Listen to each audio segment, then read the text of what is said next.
Laisse-moi te révéler une vérité choquante. La vie que tu vivras dans 5, 10, 15, voire même 20 ans dépend entièrement des actions que tu poses aujourd'hui. Ce que tu choisis de faire maintenant détermine ce que sera ton futur. Alors, si tu veux réellement avoir la vie dont tu rêves, commence dès maintenant à poser les bases de ton avenir. Dans cette vidéo, je vais te partager 5 choses essentielles que, si tu les comprends et les appliques, pourront transformer ta vie de manière spectaculaire. La première chose à saisir, c'est la différence essentielle entre un actif et un passif. Un actif, c'est quelque chose qui vous rapporte de l'argent, tandis qu'un passif, lui, vous coûte de l'argent. Comprendre cette différence est essentiel pour quiconque veut s'enrichir. Par exemple, une action à dividende est un actif. Chaque trimestre, ou parfois même chaque mois, vous recevez un paiement sous forme de dividende directement sur votre compte. Cet argent arrive sans que vous ayez besoin de travailler pour l'obtenir, ce qui augmente vos revenus passifs et fait travailler votre argent à votre place. Prenons maintenant l'exemple de l'immobilier. Si vous possédez un appartement que vous louez, chaque mois, vos locataires vous versent un loyer. Ce loyer représente un revenu régulier qui vient s'ajouter à vos revenus, sans que vous ayez à échanger votre temps contre de l'argent. En revanche, un passif, c'est quelque chose qui vous coûte de l'argent chaque mois. Par exemple, votre voiture, même si elle est belle et pratique, est souvent un passif. Entre l'essence, l'assurance, les réparations, tout cela vous vide les poches. Chaque mois, vous devez dépenser de l'argent pour la maintenir en état de marche. Les gens confondent les deux. Ils pensent qu'une grosse voiture est un signe de richesse, alors qu'en réalité, c'est un gouffre financier. Les personnes aisées, elles, l'ont bien compris. Elles savent que pour s'enrichir, il faut investir dans des actifs. Elles préfèrent investir dans des actifs qui vont leur générer des revenus sur le long terme. Elles savent que chaque euro investi dans un actif est un euro qui travaille pour elles. Apprenez à distinguer les actifs des passifs. Faites une liste de ce que vous possédez et identifiez ce qui vous rapporte de l'argent et ce qui vous en coûte. Et efforcez-vous d'avoir le plus d'actifs possible et le moins de passifs possible. Plus vous aurez d'actifs, plus vos revenus augmenteront. Et moins vous aurez de passifs, moins vous aurez de dépenses inutiles. Bon, maintenant qu'on a saisi la différence entre un actif et un passif, parlons de l'effet de levier. C'est un concept fondamental dans le monde de la finance et de l'investissement, et il peut vraiment transformer votre approche de la gestion de l'argent. L'effet de levier, c'est un peu comme un super pouvoir qui vous permet d'investir plus d'argent que ce que vous n'avez réellement. Imaginez que vous avez la capacité de soulever des poids bien plus lourds que ce que vous pourriez normalement. C'est exactement ce que fait l'effet de levier pour vos finances. Voici comment ça fonctionne. Vous utilisez l'effet de levier en empruntant de l'argent, généralement auprès d'une banque, pour investir dans un projet rentable. Par exemple, vous contractez un prêt pour acheter un bien immobilier que vous mettez en location. Les loyers perçus permettent de rembourser votre crédit et, dans certains cas, de générer un revenu supplémentaire chaque mois. De la même façon, vous pouvez emprunter pour créer un business, comme une boutique en ligne ou un restaurant. Si ce business est bien géré, il génère des profits qui dépassent largement les remboursements de l'emprunt. En utilisant l'argent des autres, vous pouvez ainsi construire des actifs et faire grandir votre patrimoine. Le principe, c'est que cet actif vous rapporte plus d'argent que ce que vous coûte le prêt. Par exemple, si vous achetez un bien immobilier, vous espérez que sa valeur augmentera avec le temps ou que les revenus locatifs couvriront vos paiements de prêt et généreront un profit supplémentaire. C'est ça l'effet de levier. Il vous permet de maximiser vos gains en utilisant l'argent des autres pour investir. S'endetter pour investir est toujours une bonne chose, mais il y a des risques associés à l'utilisation de l'effet de levier et il est crucial de les comprendre avant de s'engager. Il faut le faire intelligemment. Cela signifie faire des recherches approfondies, comprendre le marché dans lequel vous investissez et avoir un plan clair pour rembourser vos dettes. Ne vous endettez que pour acquérir des actifs qui vont vous générer des revenus. Et surtout, ne vous endettez pas au-delà de vos moyens. Il est essentiel de connaître vos limites financières et de ne pas prendre de risques excessifs qui pourraient vous mettre en difficulté. Il faut toujours conserver une marge de sécurité en cas d'imprévu. Avoir un fonds d'urgence peut vous protéger contre les aléas financiers et vous donner la tranquillité d'esprit. L'effet de levier, c'est un outil puissant, mais il faut savoir s'en servir. Comme tout outil, il peut être bénéfique ou dangereux selon la manière dont il est utilisé. Si vous l'utilisez à bon escient, il peut vous aider à accélérer votre enrichissement. En fin de compte, l'effet de levier peut être un allié précieux dans votre quête de liberté financière, à condition de l'utiliser avec prudence et sagesse. 3. Multiplier ses sources de revenus. La loi des revenus multiples est une règle incontournable pour toute personne qui souhaite atteindre la liberté financière. Elle repose sur un principe simple, ne jamais dépendre d'une seule source de revenus. En diversifiant tes sources de revenus, tu réduis les risques financiers tout en augmentant tes chances de bâtir une richesse solide et durable. Prenons l'exemple d'une personne qui dépend uniquement de son salaire pour vivre. Chaque mois, elle reçoit son revenu, mais si elle perd son emploi, toute sa source de revenus disparaît, la laissant dans une situation financière très précaire.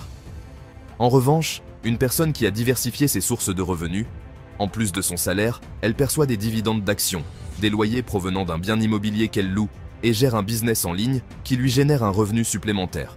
Si elle perd son emploi, ses autres sources de revenus continuent de lui apporter de l'argent. Elle peut ainsi maintenir sa sécurité financière et se relever plus facilement, peu importe les imprévus. Il existe une multitude de possibilités. Vous pouvez commencer petit et grandir progressivement. Vous pouvez créer un blog, une chaîne YouTube, partager vos passions et vos connaissances avec le monde, tout en générant des revenus complémentaires. D'ailleurs, j'ai déjà accompagné plusieurs personnes à lancer leur propre chaîne YouTube, même sans montrer leur visage. Si tu veux que je t'accompagne dans cette aventure et t'aider à te lancer, n'hésite pas à m'écrire. Tu trouveras mon email dans la description de cette vidéo. Je t'accompagne de A à Z pour que tu puisses enfin commencer à générer tes premiers revenus sur Internet. Le plus important, c'est de trouver une activité qui te plaît et qui te motive. Quand tu aimes ce que tu fais, ça ne ressemble même pas à du travail. Tu te lèves chaque matin avec envie et énergie, et c'est là que tout change. Parce que si tu fais quelque chose que tu n'aimes pas, tu vas vite abandonner. La passion, c'est la clé de la persévérance. Alors, trouve ce qui te fait vibrer et lance-toi. Explore différentes options, teste des choses et trouve ce qui te correspond le mieux. N'aie pas peur d'échouer, car chaque échec est une leçon précieuse sur le chemin de la réussite. En fin de compte, multiplier tes sources de revenus, c'est comme construire un empire financier. Chaque petite victoire te rapproche un peu plus de ton objectif ultime. 4. Avoir une vision à long terme. Beaucoup de personnes cherchent des solutions rapides pour devenir riches, mais la véritable richesse se construit sur le long terme. Penser à long terme, c'est adopter une vision claire de ton avenir financier et prendre des décisions aujourd'hui qui porteront leurs fruits demain. Ce n'est pas une course, c'est un marathon.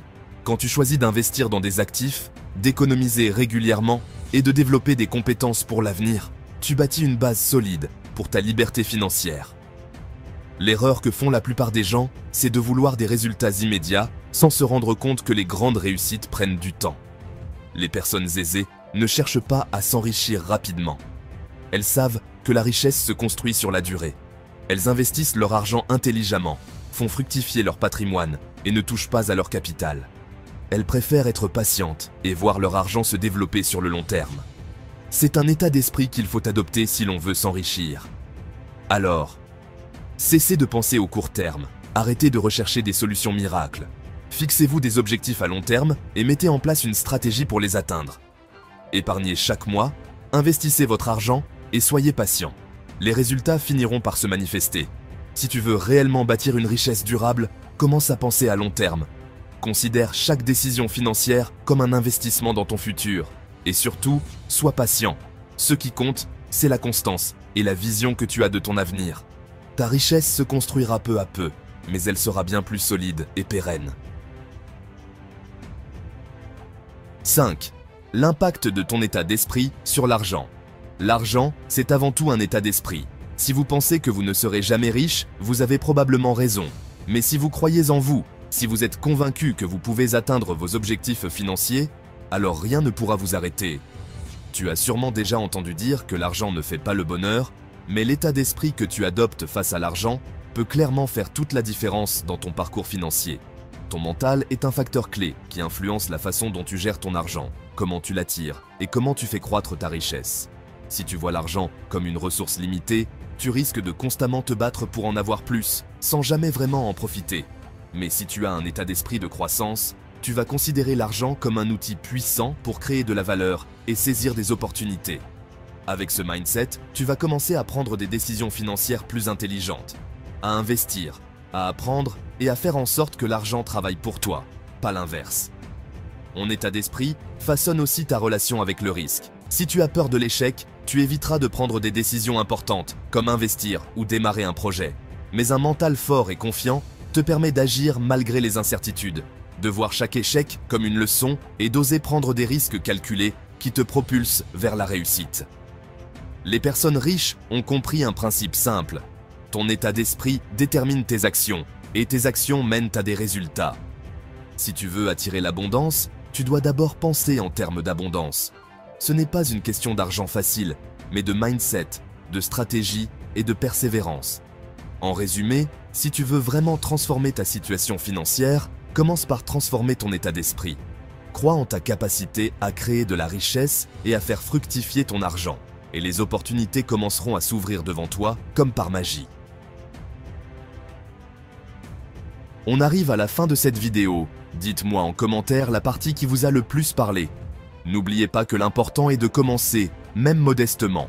Chaque nouvelle compétence acquise te rapproche de la liberté financière. Trop souvent, on se bloque en pensant qu'il faut une grosse somme d'argent pour débuter. Mais la vérité, c'est que l'effet cumulé fait toute la différence. Un petit effort répété quotidiennement peut avoir un impact gigantesque à long terme.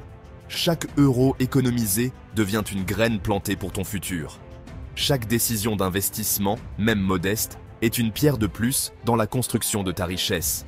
L'important n'est pas où tu commences, mais avec quelle discipline et quelle vision tu avances.